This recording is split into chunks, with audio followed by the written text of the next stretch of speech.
السلام عليكم، كي دايرين؟ لاباس عليكم؟ كنتمنى دائما تكونوا بخير وعلى خير وفي احسن احوال وبصحه جيده. كيف العاده مرحبا بكم معايا في القناه فنطوح مع كنزه اليوم باذن الله. وكيف ما وعدتكم في لا فيديو السابق، اليوم ان شاء الله غادي نعطيكم التتمه ديال لاير كيك او كيك ديزاين. من بعد ما حضرنا جميع المكونات وقطعنا الجينواز بهذا الشكل هذا كيف ما كتلاحظوا معايا، قطعناها طبقات. الكريمه ديال الزبده كذلك حضرناها، الكروكو، الكاناش، السيرو والكراميل.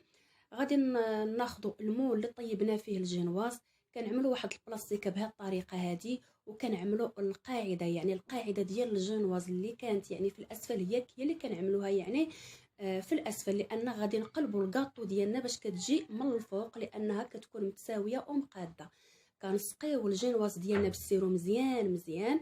من بعد كنعملو في الجوانب يعني الكريمه ديال الزبده، كنجي للوسط وكنعمل واحد الطبقه رقيقه ديال الكاناش او شوكولا.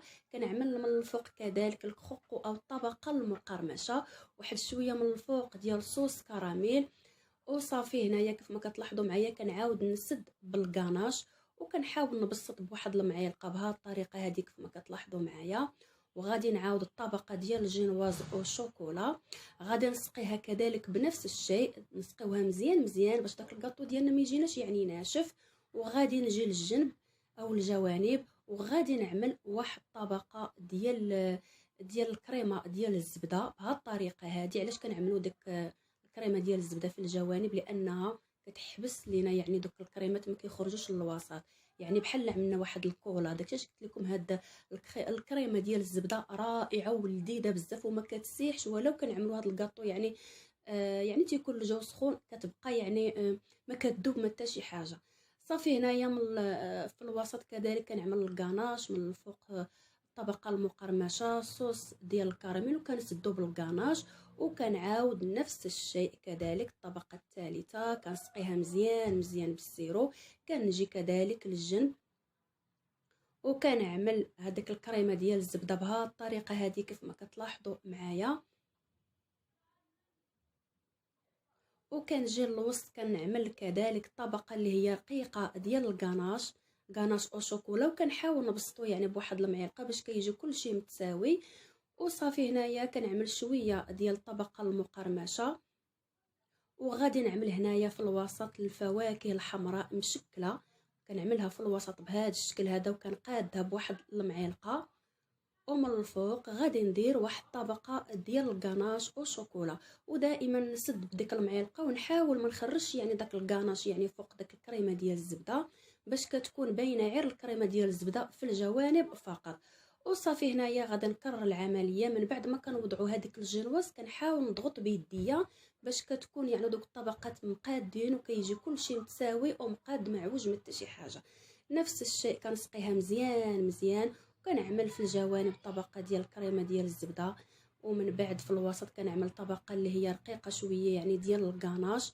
ومن بعد كنعمل يعني الكروكو، كنعمل كذلك شويه ديال صوص ديال الكراميل، وكنسد من الفوق بواحد الطبقه ديال الكاناش دائما، وكنكرر العمليه حتى كنكمل الكميه كلها اللي عندي بنفس الطريقه، وكنكمل دوك الجنواز كاملين اللي عندي بهذا الشكل هذا. كنتمنى من كل قلبي تجربوها، جات رائعه وجات لذيذه بزاف بزاف وسهله في التحضير. كنتمنى ان شاء الله من كل قلبي نكون حتى انايا كنوصل لكم الفكره وكنوصل لكم المعلومه كما هي باش تستافدوا وتحضروها في البيوت ديالكم والعيد الميلاد لوليداتكم وتجيكم كيف بغات الخاطر. فقط غير شويه ديال يعني الانسان ينتبه ويرد البال، وان شاء الله غادي تصدق معك. واخا تكوني عمرك ما قاديتي الكاطو، الا قاديتيها يعني الا تبعتي لا فيديو من الاول الى الاخير بطبيعه الحال غادي تقاديها وتجي كيف بغات الخاطر. هادشي اللي بغي نوصل لك.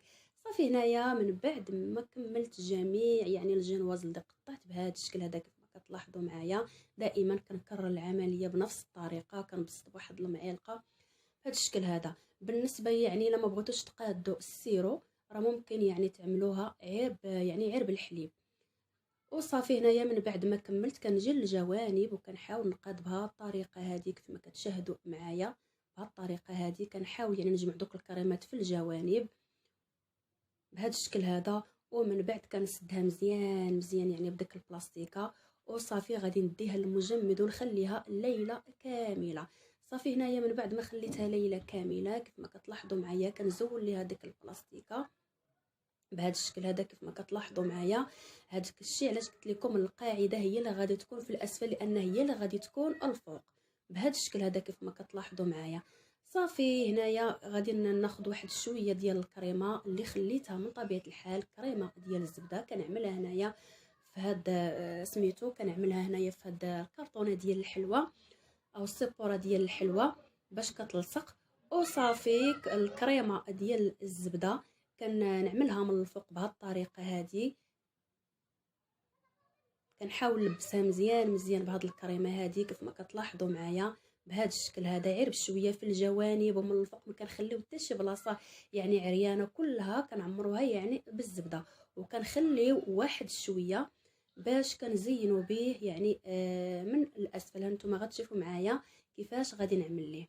صافي هنايا غادي نستمر بنفس الكيفيه حتى كنغطي الكاطو ديالي كامل بهاد الكريمه هذه بهاد الطريقه هذه نحاول يعني نسدها باش كتجينا بهذا الشكل وكنقاد عير بشويه. هنايا صراحه راني عملتها في الصيف ويعني هاد الكريمه هذه يعني عملتها وارتحيت فيها ما دابت ما حتى شي حاجه كتبقى محافظه يعني ماشي بحال لي كاطو الاخرين يعني كتحطيها وتيكون الصهد دغيا كذوب. هذه ما كذوبش يعني كتبقى محافظه يعني على الجماليه ديالها وعلى الشكل ديالها. هادشي اللي بغيت نوصل لكم. صافي هنايا كنحاول نقاد الجوانب والشوائب حتى كنقادها مزيان مزيان. ما قديتها على خاطري كيف ما قلت لكم واخا يعني الجو يعني سخون قديتها على خاطري وجات رائعه جدا جدا جدا.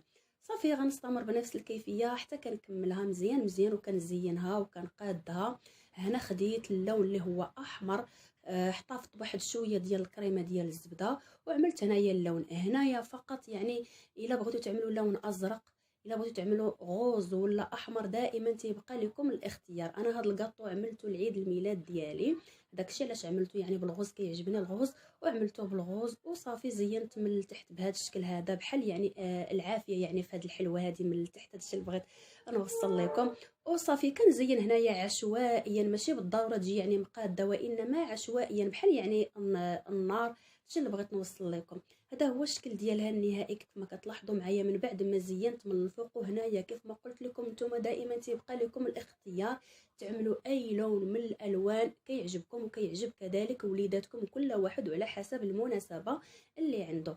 صافي هنايا زينت بالورد غوز لان عامله اللون اللي هو غوز وكذلك الابيض ومن الفوق عملت هنايا عقيقات فقط يعني تزيين اللي هو بسيط. وصراحه اول مره كنعمل كيك ديزاين وانا فرحانه يعني بهذه النتيجه. هذه النتيجه اللي جات غزاله وجات رائعه جدا جدا جدا. والمذاق ما نحتاج نشكروا لكم او نوصفوا لكم مذاق لا يعلى عليه. مذاق ديال الكراميل ديال الكروكو الكريمه ديال الزبده الغاناش جات ما نعاود لكمش. بالنسبه للثمن ديالها 300 درهم. غتقولوا لي غاليه وانما راه فيها مخدومه مزيان. اولا الروينه ثانيا الغاناش مكونات النوعيه اللي هي جيده وهازه يعني الكريمه وكذلك فيها الفواكه اللي هي يعني طريه. ودابا غادي نقطع لكم شويه باش غادي تشوفوها كيفاش دايره من الداخل. هنا راه باقا يعني مكونجوليه يعني من الداخل بصعوبه باش كنقطع بغيت غير باش نقطع لكم تشوفوها كيفاش جات من الداخل. جات لذيذه جات رائعه جدا جدا جدا. كنتمنى من كل قلبي تنال الاعجاب ديالكم وطرقكم واللي جرباتها تخليها ليا في لاكومونطير وتقولوا لي الراي ديالكم لان دائما الراي ديالكم كيهمني وكيحفزني وكيشجعني وكيعطيني طاقه ايجابيه. وبقى لي غير نقول لكم كنشكركم بزاف على التتبع ديالكم ليا على المشاهده. ما بقى لي غير نقول لكم استودعكم الله الى فيديو قادم باذن الله. بسلام عليكم.